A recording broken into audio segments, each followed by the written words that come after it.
Hi, hello everyone. I'm Raphael Kemp, CEO of Loulette Americas, part of the Comexposium Group.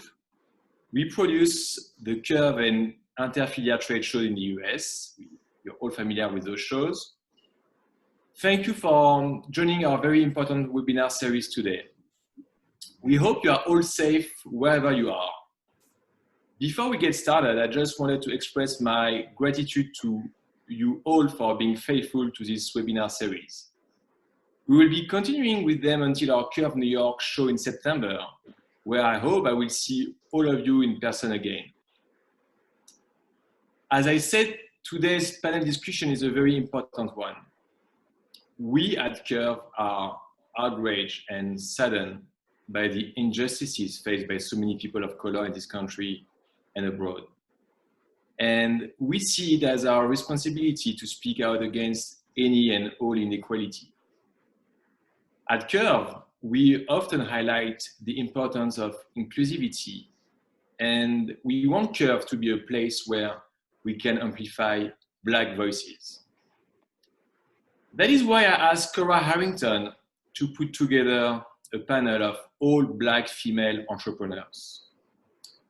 Around our virtual table today, we have designers, bloggers, brand owners, and retailers. I will leave Cora to give their detailed introductions later. I think it is crucial for Curve to offer a platform where Black lingerie professionals can feel comfortable and speak freely about what their experiences have been in our intimate apparel industry. With that, I would like to introduce Cora Harrington, founder and editor-in-chief of the lingerie Addict. Thank you all. Hey everyone, thank you for being here. I am so excited that so many people are attending. This is a very important topic, clearly, and it just makes me incredibly happy that there is this much interest and that there are so many people who want to join this discussion and listen to what Black women have to say, listen to our perspectives. I think it's really a case of, to use the overused phrase, putting your money where your mouth is. Like there has to be action involved. It can't just be posting Black squares and expressing solidarity. Showing up and listening to Black women is part of doing that work. So thank you for being here. I'm going to do a brief introduction of all the panelists, and then we'll get started with our conversation. So you all know me, Cora, lingerie addict, wrote a book, all that good stuff. So I'm just going to move on. I'm so excited that we have Tina Wilson on the panel. She is an intimate apparel designer and illustrator specializing in underwear, sleepwear, hosiery, socks, and loungewear. And she's currently the creative director for Hue Brands and Kaiser Roth. As VP of design for brands such as Christian Dior, Calvin Klein, Donna Karan, Ralph Lauren, Oscar de la Renta, Betsy Johnson, and Natori, she has had the opportunity to work directly with many of the aforementioned designers, learning hands-on the importance of uncompromising fit, color, fabrication, and construction, leading to her current consultancy. She is also a prolific illustrator and blogger for Lingerie Briefs and has contributed to Concept Paris, the renowned intimate apparel trend resource. She is currently the president of the Underfashion Club. We also have Amber Tolliver, a former fashion student, lingerie model, and frustrated 32E bra shopper. Amber Tolliver is the founder of Liberte, a luxury lingerie brand made for the modern woman. With an extensive 19-year career as a standard and plus-size model, Amber has worked for numerous lingerie brands and was also the founder of Aries. I thought my voice might start to go very soon. Let me have a sip of water. I don't like this. She was also the face of Aries Real campaign in 2013. While garnering accolades for being a relatable inspiration to young women, her work as a model ultimately fueled her desire to create a brand that met the needs of women who were ignored by the traditional American lingerie market. Raised just outside of Chicago and a former student of Columbia College Chicago and FIT, Amber makes New York City her home. In addition to running Liberte, she is actively involved with Girls Inc. of New York and is a dedicated plant mom. Rosa Harris. Rosa Harris is the owner of Vi's Closet Lingerie Boutique in the Cayman Islands. Rosa established her business in 2012 and has attended Curve Expo for the last 10 years. Her shop is a bra fit first shop and offers her clients a full range of lingerie, lounge, sleepwear, and shapewear. Rosa loves the intimate apparel business and opened her shop in the middle of a recession 8 years ago. She believes if her business thrives, then she is up for the challenge of plowing through COVID-19 and is in it to win for her team, family, and clients. Vincilia Kerbel from Comics Girls Need Bras. Vin is a freelance writer and lingerie blogger. Her blog, Comics Girls Need Bras, was born from her love-hate relationship with lingerie fit and eventually evolved to be a consistent source of information about ethical fashion and lingerie. Two things that make her heart beat faster are French pastries and silk lingerie sets, but she is invested in learning and sharing what's behind fashion. She has been a contributor to the Lingerie Journal and the Breast Life, and has modeled for independent brands like Ellesmere Label and Maud Nibelungen. Finally, last but not least, LaTimberly Johnson. Texas born and raised, LaTimberly Johnson is a multifaceted fashion designer with 9 years in the industry. She started her career interning at high-end and contemporary brands such as VPL and Emilio de la Morena.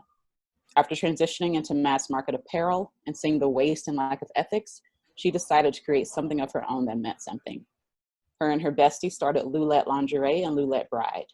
They vowed to produce locally, ethically, and sustainably.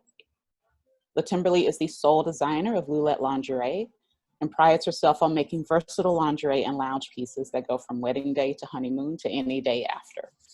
So those are all of our wonderful panelists. As you can see, they all have a lot of experience, a lot of expertise they're bringing to this panel. And let's go ahead and get started. So the first few questions are going to be more general questions for everybody to answer. And then after that, we're going to do some more specialized questions to get that specific perspective from a boutique owner, from an indie brand owner, from a blogger, from an icon in the industry. And then we'll kind of wrap up with some final thoughts and maybe if we have time, a few questions, but we have a lot to get through. So let's get started. Of course, we're going to start with recent events. A week or so ago, everyone, even brands that never talked about race before, they were posting black squares on their Instagram, Twitter, and Facebook feeds. While highly visible, that's not the same as sustained substantive change. What do you think brands could or should do to forward the sentiments of Black Lives Matter and amplify Black voices further than a single social media post? Okay, I'll start. Oh, okay. Well, I mean, first of all, corporations and businesses don't exist to aid in social causes until now. So you give them a pass until now, because now you're either on board or you're not. And I think if you're not genuinely on board and there's no solidarity, then I think you shouldn't be posting things. I think you should sit this one out. Because the hypocrisy of jumping online with black squares and talking about this and talking about that when it's not really, when you're doing it just so that you can add to your brand presence is inauthentic. And I think people can spot that. I think people can see that. So I don't think that you should be involved if your heart's not in it. And if it is, you can mentor people, you can hire people, you can just see people for who they really are instead of what you think they are. That's the start. And that hasn't really happened for a very long time. And I'm excited that it's going on now. And it makes me very happy. I hope it lasts. Who knows? But I think if we can check each other and call each other out in good ways and not just bad ways, I think we can further the cause. I definitely agree with Tina. This has to go beyond just posting a black square. This has to go beyond, you know, trolling through your entire feed to find the one black model that you used way back when. This is a systematic change that has to happen, and it can't just be because it's trendy. Like, we are not a trend, you know, our skin color representing who we are and what we look like needs to go far beyond, you know, catching the Instagram wave and being like, oh, well, I checked that box because I posted a black square. That's not it. It's a step to show that it's on your radar, but unless you're taking steps beyond that, it falls short. woefully short, and it's not going to be enough to make actionable change for the future. You have to systematically change the way that you operate as a business. That means Black models, and not just, you know, the ethnically ambiguous Black model with straight hair. That is dark-skinned Black women with afros. That is, you know, dark-skinned women who happen to be bald, or light-skinned Black women who have red hair. Like, you have to create diversity through representation. And if you are not articulating that past this week, this month, or even in February for Black History Month, like, I challenge every brand to level up and do better, because there is not a lack of availability. It is a lack of choice. So if you're choosing to only use white models, you have to ask yourself why, and then make better choices in the future.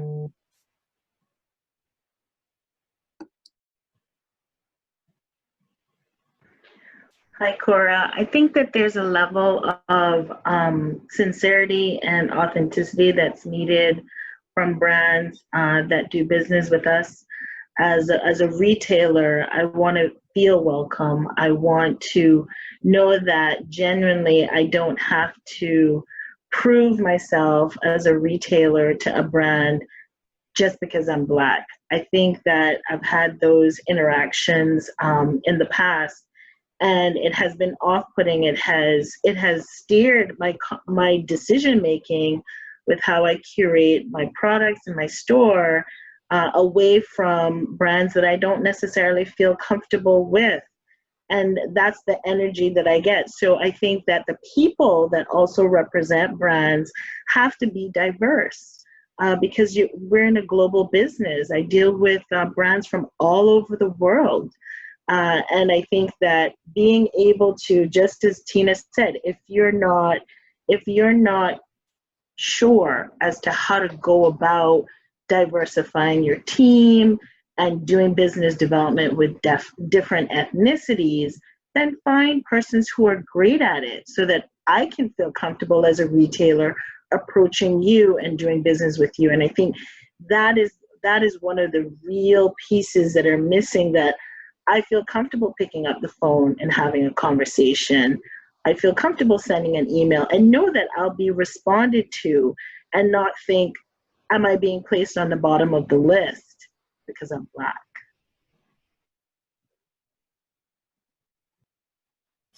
Yes, and I also wanted to add something about, you know, how words, like the meaning of words really count.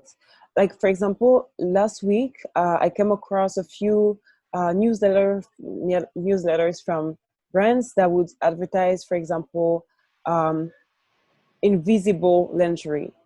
And in their newsletter, they would, I don't know if they were really aware of that, but the way they would make it seem is as if their lingerie that was mostly beige or slightly, not even darker, like they were literally beige or taupe. And they would be like, oh, this is the perfect invisible lingerie for the summer. And they would have actually a light-skinned Black model and a white model. And but it just didn't look as something that would be invisible on any person of color, actually. So it looked a little bit weird. And when I asked the brand, well, I understand that this is a smooth bra, so maybe that's what you mean. However, when you use the word invisible, the same way people use word as nude because we want lingerie that's easy to wear during the summer and all that, you're not taking the full meaning of the word in consideration. When you're selling invisible lingerie, it needs to be invisible for most of your customers, not just white customers. And the brand actually answered me in a way as if they wanted to really say, oh, but it's just because it's seamless. That's why we say that. But okay, I got you. However, this word has meanings, and it's further than that. Like, it's not because, yes, it's seamless, but it's not gonna, like, in this era where everyone is trying to improve their business, to feature like more models of color, to try to actually sell darker nudes, like brown, different shades of browns and all that. When you are only selling white and beige nudes, well, it's not invisible. It's just not. And when I receive this email, I feel like as if you're not trying to reach out to me. You have chosen who you're reaching out to. However, because I mean, at least I thought you were a brand I appreciate it, so I'm following your newsletter, I'm following your Instagram feed, and still you're not talking to me. So I think it's time for a lot of brands to just update their vocabulary, because it's out there. People are actually improving their terminology for everything to include people. So it's really just important to not not dismiss that, like the words have meaning. It's just that.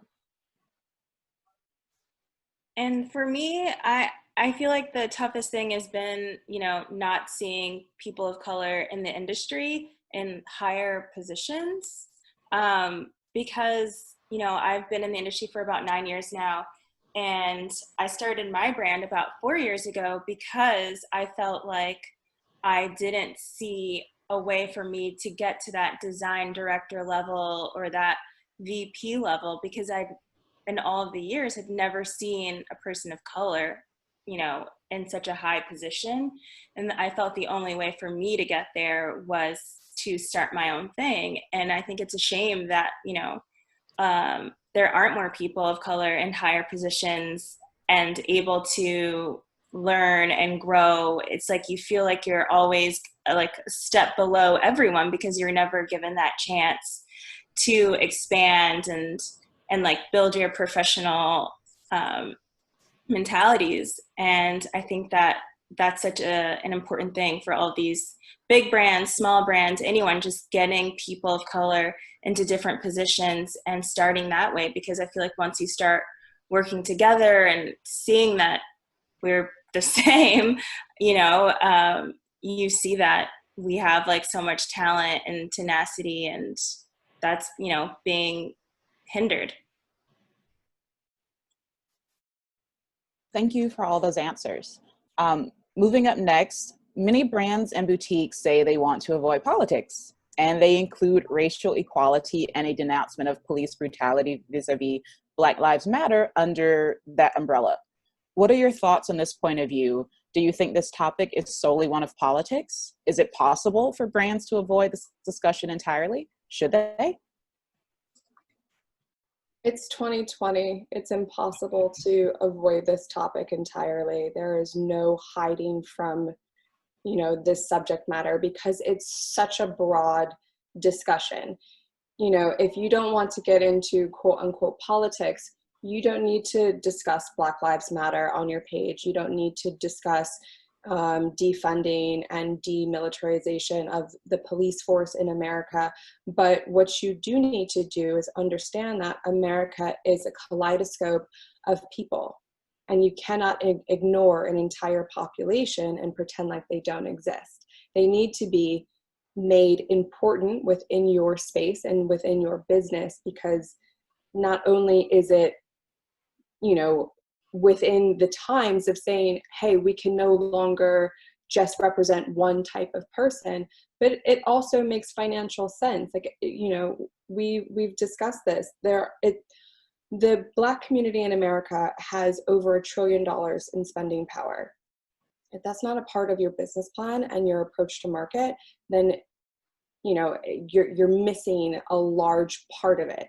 Not to mention, you're alienating and excluding an entire population by not representing. It doesn't need to be a ongoing conversation where we have specific discussions and they're all based in politics and rooted in policy. But what you do through your action and what you do through your representation of, models, staff, everything that you touch, it's really important to open it up so that everyone is represented and everyone can feel seen or heard in some form. I think it's really important. So no, it doesn't necessarily have to be, Black Lives Matter and police brutality. It's lingerie at the end of the day. So there's a level of, delicacy that needs to be maintained. You know, this is about femininity and being your, you know, your most powerful self in your own right as a boutique owner, as a brand owner, as a, you know, whatever it is that you are. So no, you don't need to go into politics, but you do have to understand that there's a common thread that connects all of it, and that can't be missed. I would agree with you, Amber. I think everything is politicized now, though. You can, whatever you say, whatever you do, it is immediately politicized. And it's more about the disparities between races and cultures that is at the root of this entire discussion. And I think if people acknowledge that, I think it makes it easier to have the discussion about it. I'm going to tell you, this may sound a little weird, but I remember who watches Antiques Roadshow, right? Love that show.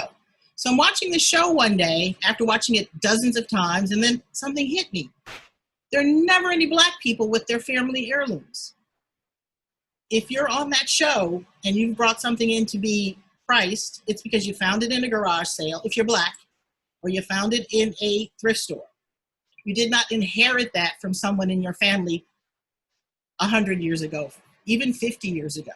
And there's a reason for that. There is a definite disparity in what we've come to the table with and what we can take away from this table. So I think if people, and the whole phrase of pull yourself up by your bootstraps, and if you work really hard, you're gonna get really far. That's true about that much of the time. There are so many other factors that have an effect on all of those things. And this movement, this time in history now, it's about evening out the playing field so that we all can either fail or succeed on our own merits.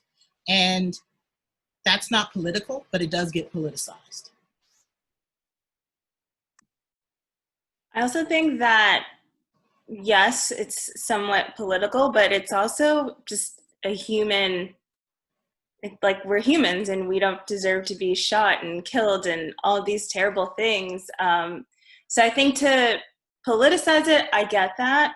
But I think if a brand feels uncomfortable posting that murder is, you know, wrong, then that's a huge problem. And I think that those brands need to step back as humans as well and reevaluate like what's important.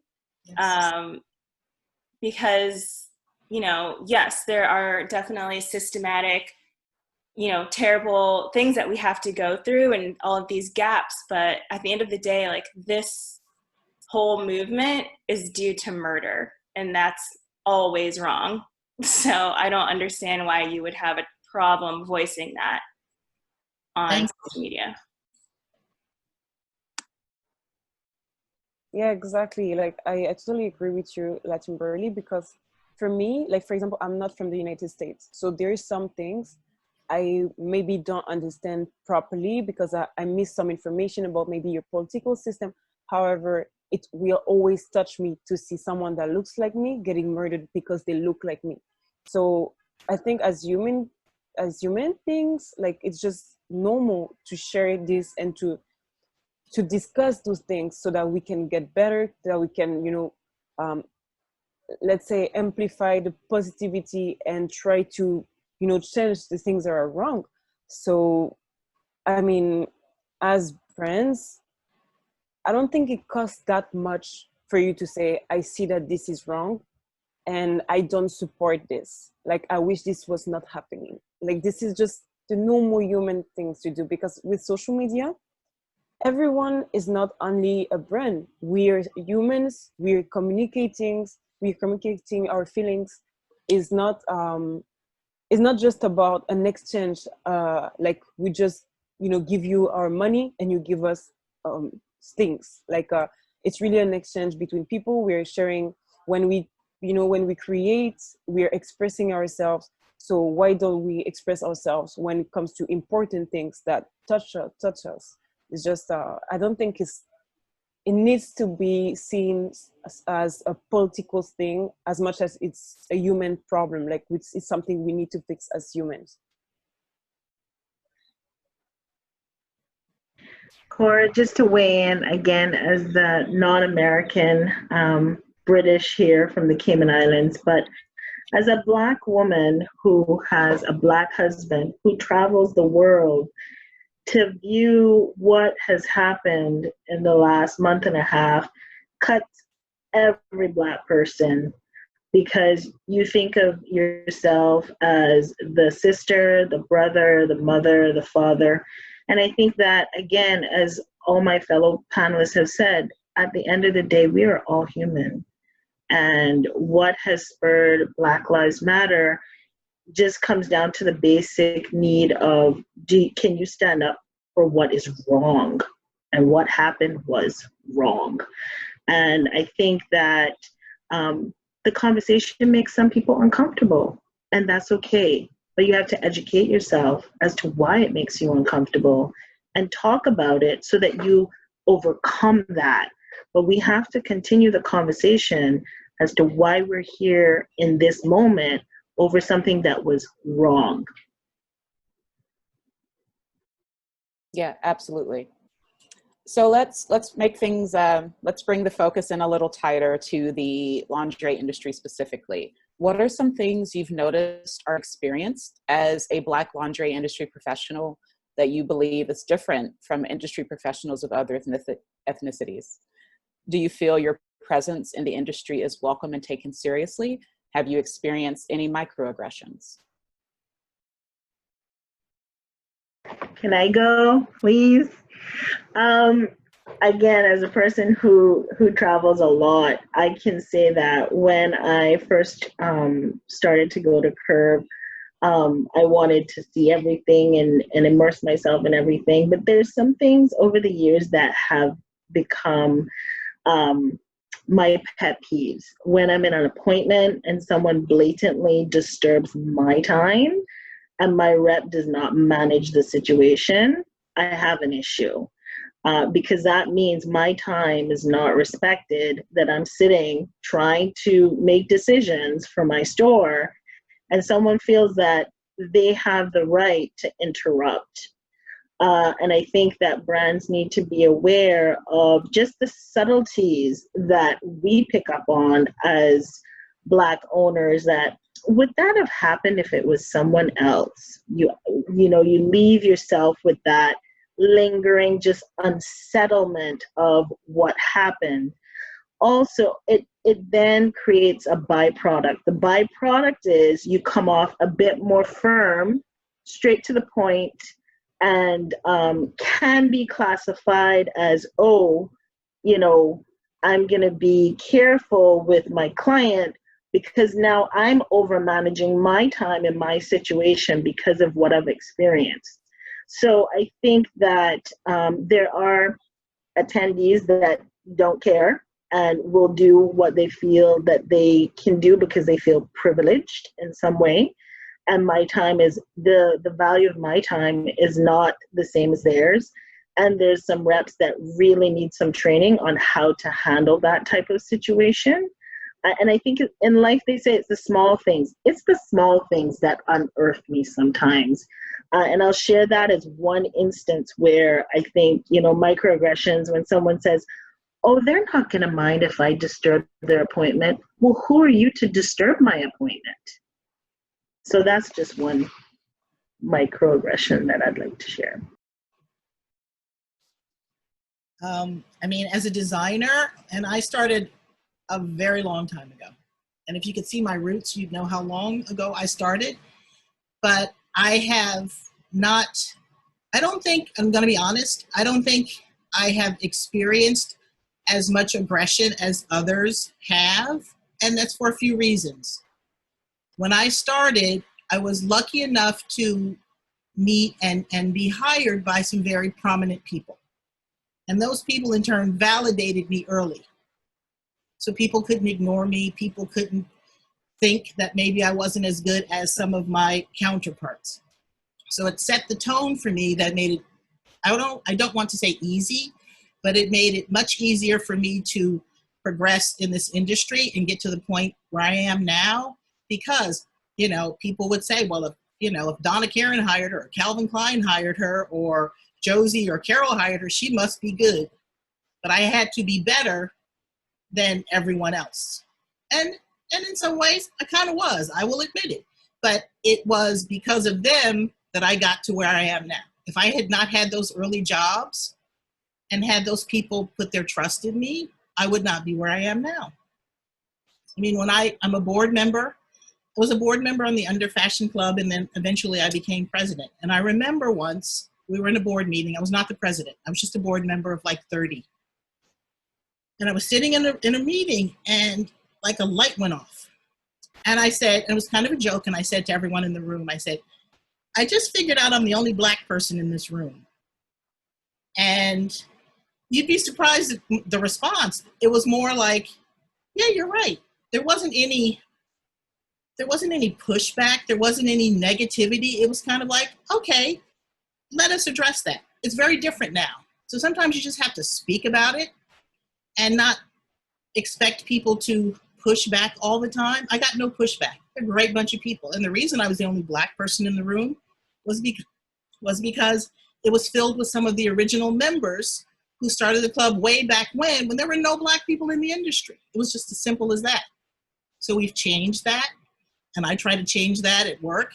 And so I feel very blessed, very fortunate to have gotten to the point where I am. But I know today that's not possible. LaTimberly, you were saying about how you felt like there were no people of color in high positions. I mean, that's still an issue, but you also didn't have the opportunity to work with people who could validate you because they're not around to do that now. I don't know what the solution is other than those of us who do have that power and do have those positions to make sure we level the playing field. I've had lots of Black interns and assistants. I've had lots of white interns and assistants, but I make sure to cover the bases, and some were really bad and some were really good.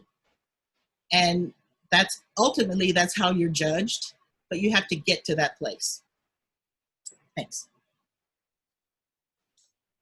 For me, I had a lot of difficulty breaking into and feeling welcome at the beginning. You know, there were, I mean, some of it was insecurity on my part because, you know, as we've mentioned, there are very few people of color within the industry as a whole. So walking into a space that you're unfamiliar in and you don't see anyone who really represents you is difficult.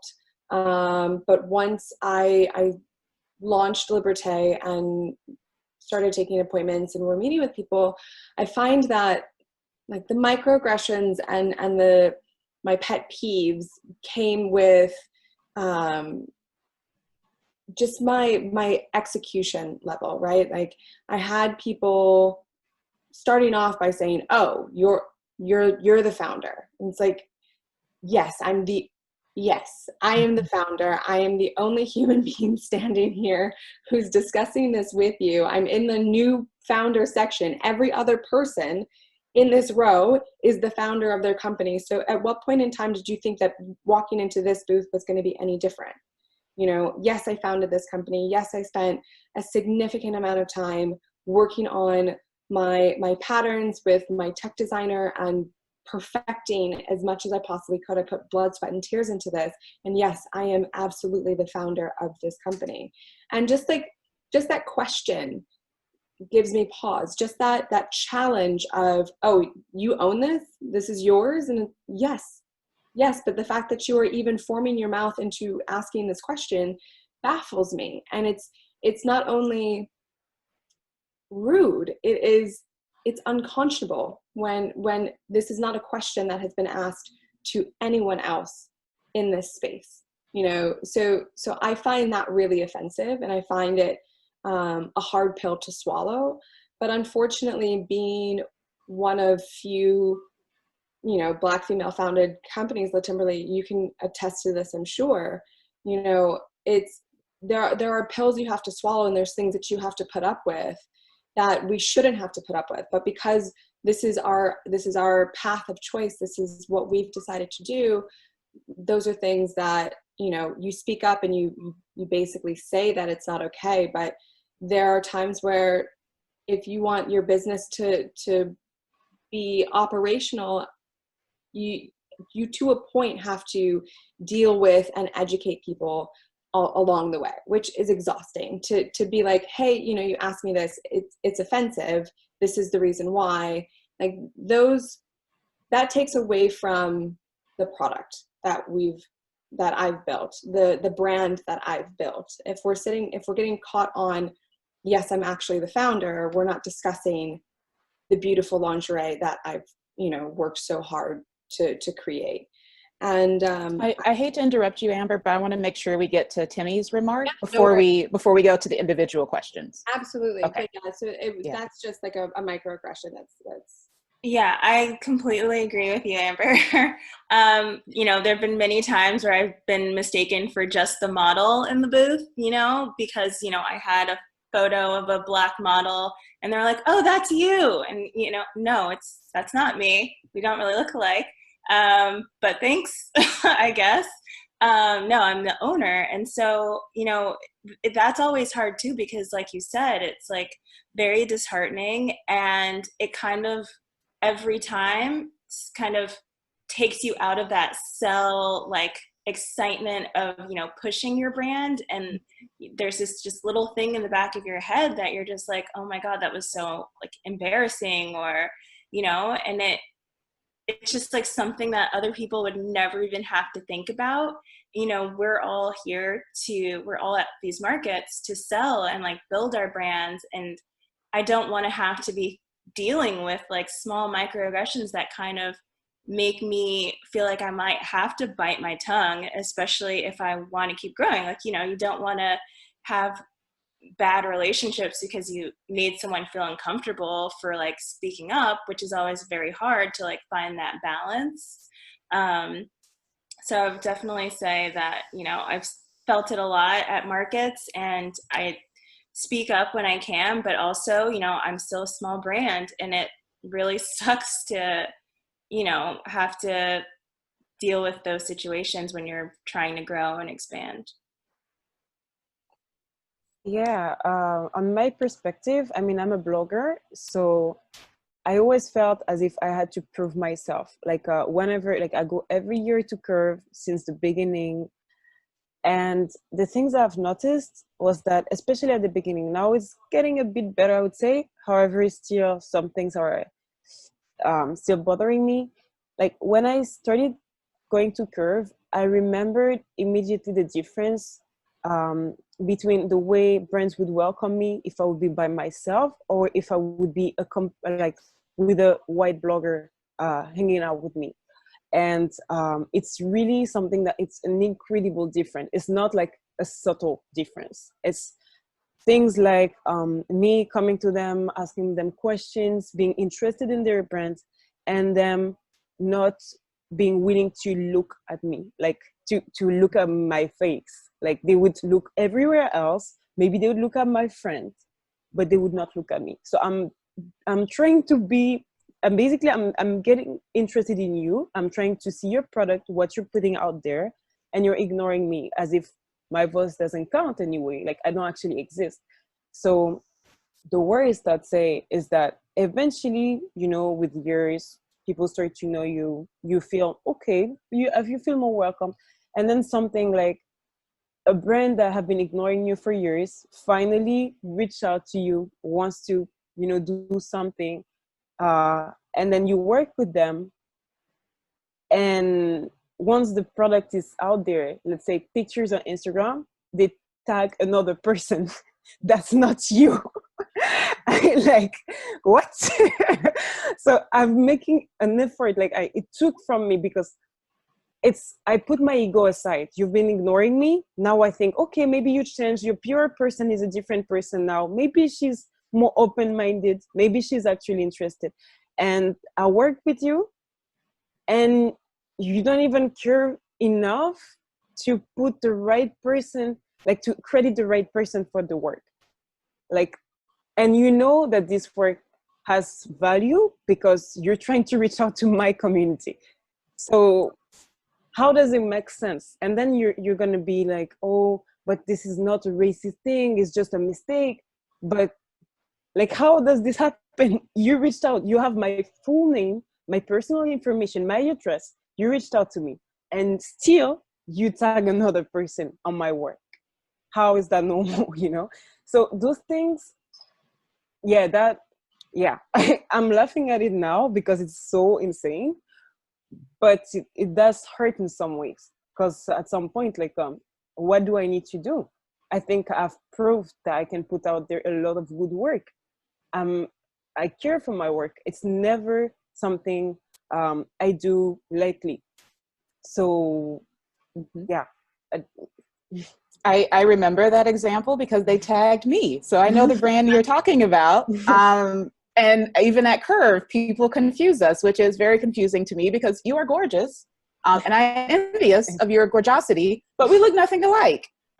So it's very clear that what people see when they see the two of us, all they see is that we're Black, and to them we are interchangeable. But I very much remember that example because that was not me, it was you, and that wasn't fair to you and your work at all.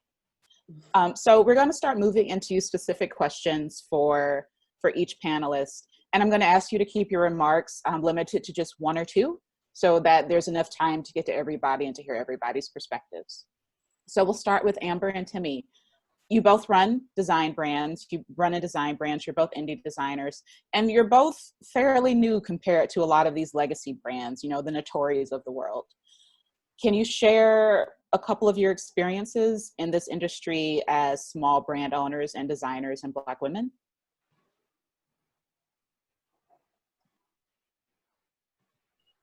Absolutely. You know, it's been a beautiful journey. It's been scary. But I had the privilege of actually meeting Tina early on, who became a guiding light for me and a source of just, you know, encouragement and guidance to keep me from completely going off the cliff. So I really want to start on a positive note of saying, like, representation is so important.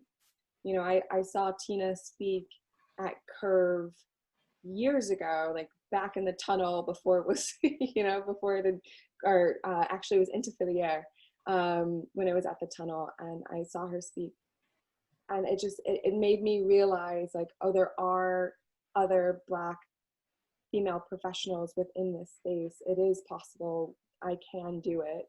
And that was really wonderful. But again, like, going back to what we discussed earlier, it's this constant need of not only proving myself, but going above and beyond, which is sometimes really exhausting, especially when if you look at the product and you actually take time to notice the amount of work that went into it. A number of the questions that I get all the time, there would be no need for them, because my pieces speak for themselves.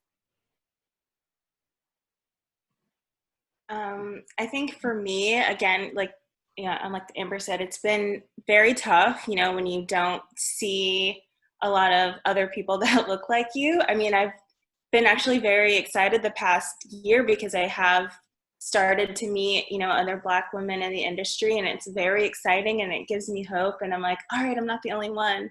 But, you know, in the beginning it was super hard. And I think one of the hardest things for me was, you know, I guess it comes back to the systematic thing that we were discussing earlier. You know, growing up, like, I had nothing. So for me to try to start a business, you know, you need funds, you need investors, you need like all of these things. And I hadn't formed, you know, I didn't have any of those things. And so it was very hard to, you know, get the funds to even start. And I remember, you know, trying to get a business loan and like all these personal loans, and like my credit's good, but like I still could not get it. I still couldn't find an investor. It was just really hard. And I think that's just been one of the things that I guess was kind of eye-opening to me. It was something that I had never really thought about until I had tried to start. Just that support, I guess, that a lot of other people might have an easier time getting. It's just a little harder when you're Black and you can't, you know, you might not have met anyone that could invest in like your entire career. You might have not met anyone that could help you. And I think it's important for me now to kind of be there for people that are younger, that have, you know, the same dreams as me, and to help them wherever I can by, you know, mentorships or whatever I can do, so that maybe for them it's easier and it's not so much of a struggle, and you can focus on the creativity and the fun part and not just like the stresses of starting out, I guess. So Tina, this next question is for you. Though I don't know you personally, you came highly recommended by Raphael, and you have been in this industry longer than any of us. What changes have you noticed over the years? Do you believe there should be more mentorship and cultivation of Black designers? And what have you seen in a broad view regarding how the industry treats Black people? Okay, I think I answered a little bit of that earlier, but I've seen good change, to be honest. And perhaps I sometimes wear rose-colored glasses, and I, you know, figured out why, but that's for another seminar. Mentorship is extremely important to me. I was mentored by really great people. None of those people were people that looked like me, but I got that mentorship anyway. So I've always felt that it's been my obligation to do that. So I try to spend time, I try to answer questions, I try to hire, I try to have people intern that are people of color. And I think I've made an impact. I hope I've made an impact because I've been very fortunate. The industry itself is still there's still very few Black people in design. I mean, almost everywhere I've worked, I've been one of either the only one or one of a few. And that's not so much a reflection on the companies that hired me as the availability of people of color to be in those roles. It's been changing. And I think now it's a very difficult time in fashion for anyone to get hired. It's really bad, you know? And I think as minorities, I hate that word, but for lack of a better word, we suffer first and then everyone else suffers later. And I don't know how to help that other than to, again, speak up to the people that employ me about hiring other people that look like me, and to be vigilant about that and to give people a chance. I have a lot of friends who are sportswear designers. In fact, all my friends are sportswear designers. I wound up in intimate apparel because no one would hire me to design sportswear. I could not get a job. So I went into what I thought was a secondary category, which turned out to be a better category in the end. But all my friends in sportswear, when I first got hired, would say to me, "Don't you want to design real clothing?" Now they all say to me, "Boy, you were smart to get into that because we're all out of jobs. We can't find work because there's so many of us." So sometimes you can take what is not a good opportunity and turn it into a great opportunity. And this industry has been very good to me. And aside from going into a few appointments and fabric appointments and having people ignore me in fabric shows all over the world, it has been a pretty good experience. And I want to dedicate myself to helping other people have that experience. Okay. Rosa, you are the only boutique owner on our panel and one of only two panelists based outside of the US. How does this topic relate to your business and your customer base? Thanks for the question. Over the years, it has been very difficult to cater to my customer base. In the Cayman Islands, we have a melting pot of ethnicities, Caribbean people being darker skin toned. And when I started my business, I had a lot of color, I had a lot of nude, and I had Black. And it quickly became a challenge when you'd have a continuity piece and you say, "Do you have that in Black?" "No, it only comes in nude." And it really was challenging to find for curvy clients, average clients, you know, fuller busted clients, the right product mix and colorways that would sell and that they would be attracted to. Now, I would say in the last 3 years, there has been a shift, a really positive shift in having options. But with my boutique catering to my average size is a 36G UK. So I have busty gals that I cater to. The size ranges can be limited depending on what you're looking for. So I think there's still some work to do when it comes to product offering. And I feel encouraged with what I see with some of my brands, you know, bringing out the mochas and the cafe au laits and the caramels, I think, and the gingers. I think it's wonderful. But there's still a lot more that can be infused in various aspects of the business with various different departments within collections. So whether that's bras, panties, shapewear, sleepwear, you know, foundation like slips and that type of thing. There's a lot more work to be done when it comes to the variety of options, but it's getting better. Those are all great points. Ben, you're the only blogger on the panel, and you're also from France. You live in Canada now. What are your thoughts on how the industry treats Black bloggers in comparison to white bloggers? And do you believe there is room for improvement? Thanks for this question, Cora. So yes, indeed, I'm from France, although I grew up in the Caribbean, so I have different point of views. The thing that I don't really understand right now is that for me, it has been harder to work with French brands as it has been for US or UK brands. And it seems as if the French industry is still very conservative. It's really hard for them to change what they've been doing for years. And I feel as if like they're not seeing what I could bring to them. Like, first of all, we're not a lot of Black bloggers, especially Black lingerie bloggers. Like, I feel like we're a couple of Black bloggers right now that are actually active. And when I realized that French brands, most of them, because I've worked with a couple of French brands for the years, but most of them, I see them every year. I meet them every year. I introduce myself every year, and still they would rather work with fashion blogger that know nothing about lingerie and pay them rather than work with me and pay me while my audience is only about lingerie. So I'd say that it seems, for me, it doesn't really make sense, because the thing is, it's not even about the number of followers, because they would work with people with less followers. They would work with simply they're French white people, and I'm not. So I feel as they would win, like they would gain a lot from opening their mind about this.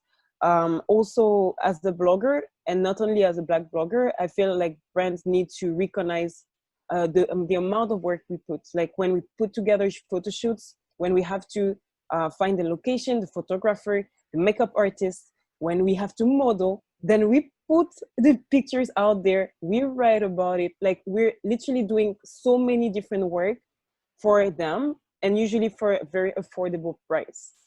And they still don't want to pay us. So for me, that would be something that really need to be improved, because it's not enough for me now to receive free samples. Like, I have tons of lingerie, and I can also buy lingerie. Like, so if I really want something, I can get it for myself. But now you're wanting to give me something for free for me to do this huge amount of work, and you treat me as if this is an opportunity for me.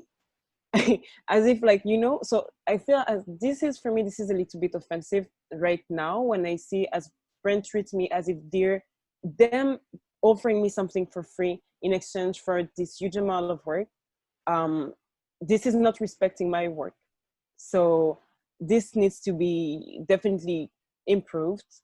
And I hope also bloggers stand up for themselves and don't keep accepting this treatment from brands, because I think we offer a lot. Like, yeah. For some reason, I can't hear. Can you all hear me? Yes, I can hear you.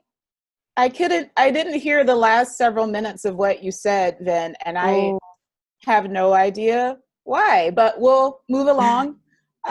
This is the final question for all the panelists, and then we'll kind of wrap up. If there is one way the lingerie industry could support you, just one way, or if there was one thing you want to see more of from the industry, what would that look like? I would like to see, and it's already well underway, I would love to see product, and many of you have addressed this, product that reflects the colors and the shapes and the attitudes towards lingerie reflected in people of color, because it's just beginning, and there are a few pioneers out there who have already done a great job, like Nubian Skin with the colors. But like Amber said, it's a huge business, and if you have no other inspiration to make these changes, just think of all the money you can make. If you don't really care about how people feel, and it boils down to a financial windfall for people who can address all of us and not just some of us.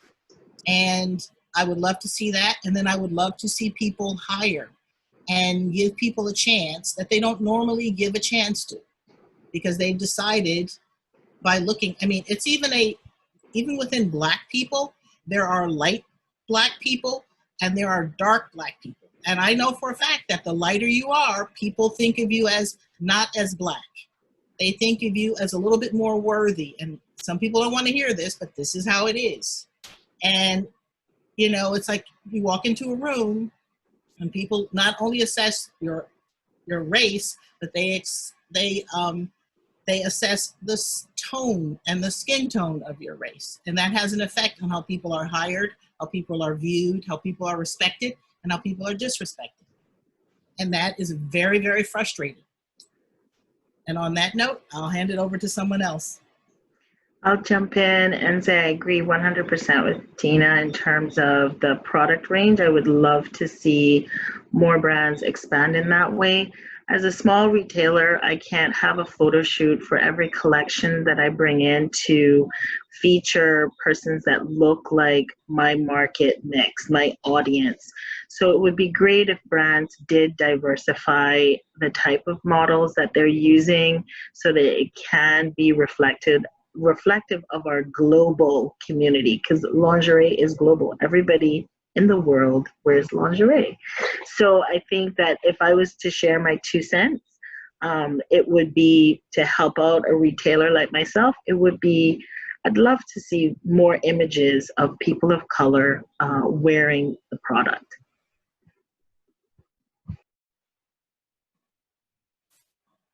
I'll jump in. I definitely think that, going back to what Tina was saying, I think that taking a chance and opening the doors to people that you may not necessarily would have, or you would have thought twice about it, take a leap of faith. There are 6 incredible people on this panel right now, and we're all striving to excel and accomplish great things within our space. But, at times we've been met with barriers. We've been met with hesitation and trepidation on whether or not to take that leap of faith. And,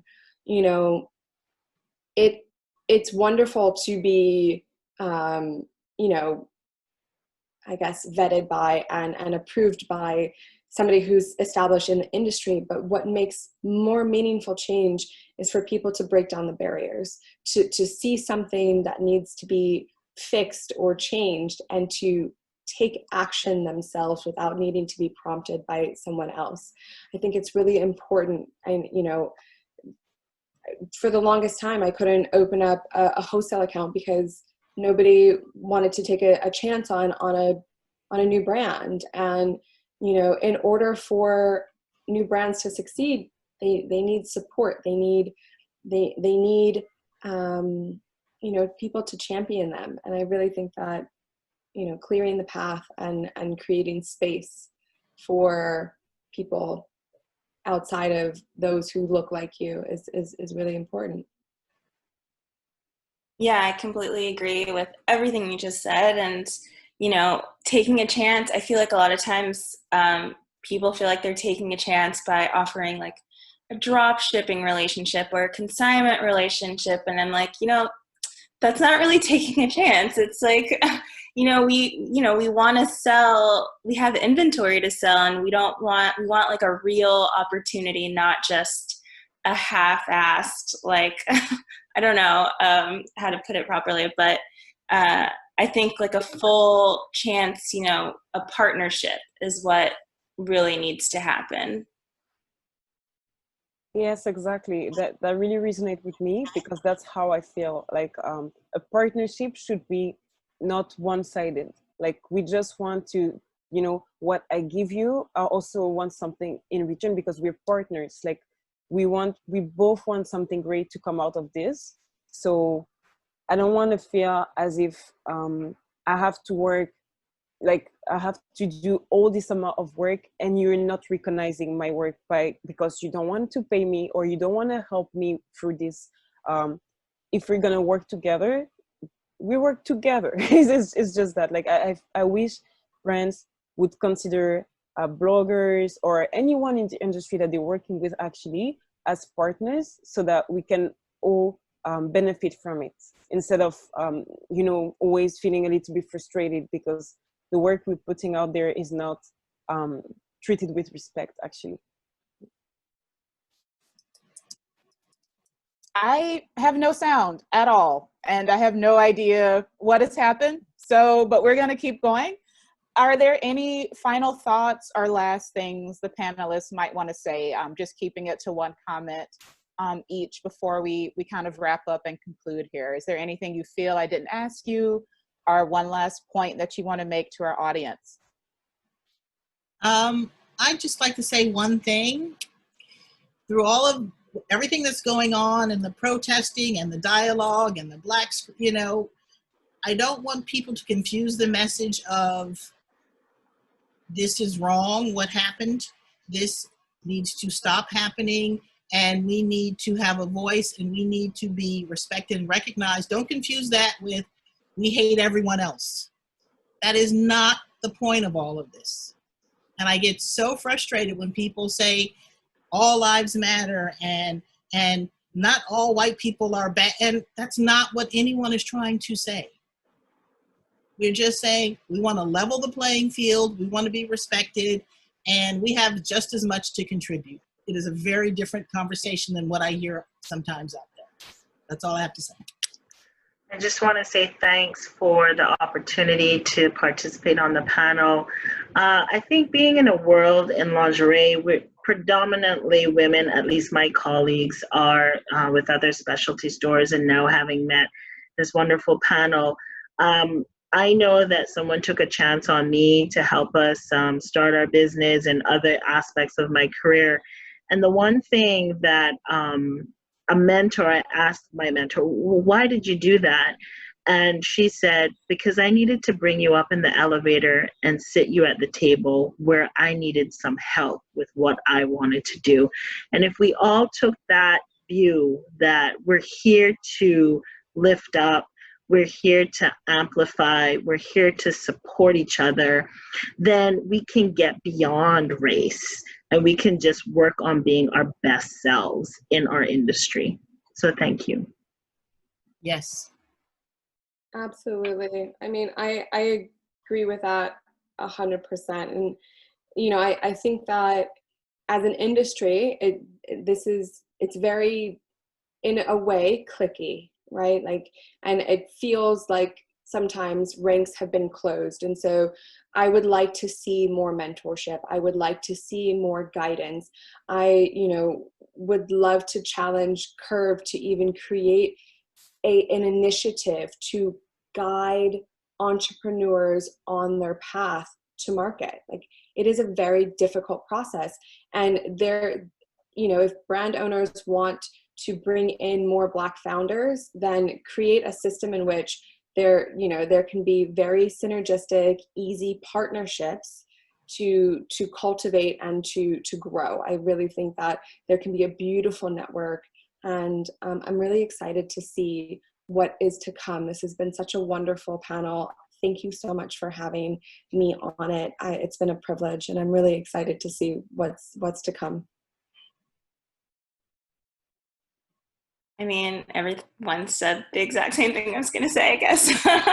But yeah, I'm just really grateful to have been a part of this, and it's helped me like sit down and think a little bit more than, you know, it's hard when you have your own business and you're doing a million other things to take time to think about things that are important. So Is everybody done speaking? Because I can't hear anything. Oh, sorry. it's okay. Yeah, it's been great to sit and, you know, think about everything and hear people's ideas and thoughts and kind of come together. So I'm definitely grateful in that way.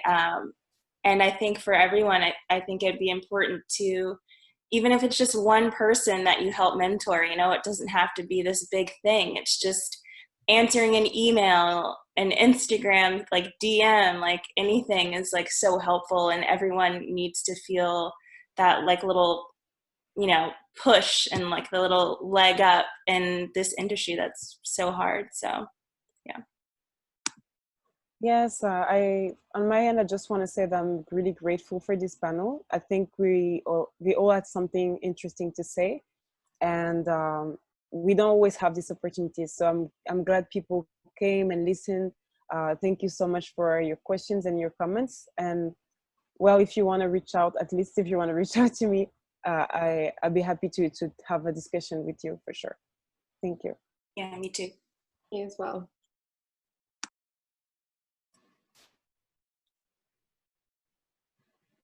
Okay. Thank you everybody for coming. We're gonna go, I think we're a little bit over time. So we're gonna go ahead and wrap up the chat. Thank you everybody for coming, for listening to us, for being so interested in this topic, for being willing to listen, to learn something, to think differently about this issue and about what we're doing. Oh, okay. Sorry. Can people still hear me? Yes. Yes. Oh, well, thank you everybody for coming Yes. and for being here. We Thank you, appreciate Cora. your presence. So Thanks, thank you so Cora. much. Thank you all. Thank you. Thank you, Bye. Cora, and all of our panelists. If you have any questions or any comments or want to get in touch with anyone, feel free to email us at marketing@curvexpo.com. And our next webinar will be on July 1st. It'll be about digital marketing 101, creative storytelling, and strategies and tactics. So we hope to see you there as well. And again, thank you all for attending and all of our panelists. And thank you so much. This is such an important conversation to have.